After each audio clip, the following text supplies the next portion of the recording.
फोरबोआवहाय मागो पुर्णिमा मोजां फोरबोआवहाय बिथांमोना आंखौ लिंहरनानै बेवहाय मन्दिरनि मन्सखौ मुखुलि खालामहोदों। दा बे मुखुलि खालामहोनाय श्री श्री लक्ष्मी नारायण फुजानि माबायाव आंखौ बिथांमोना लिंहरनानै आपेलिं खालामहोदों।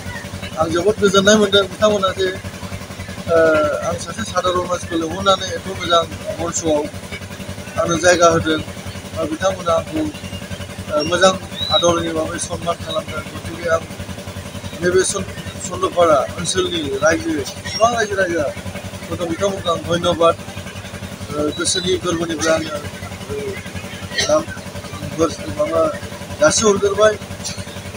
मानो होनोब्ला बिथांमोना दिनैनिफ्राय साननैनि थाखाय मोनसे श्री श्री लक्ष्मी नारायणनि फुजानि दिन फोरबो फालिगोन। जाहाथे बे साननै फोरबोआ बिथांमोननि गामियावहाय मोजाङै जोबलाङो। आं बेखौनो बुंनानै आङो समस्त जोंनि चन्द्रपारा रायजोनि बा ओनसोलनि बेखौ आङो बुंनानै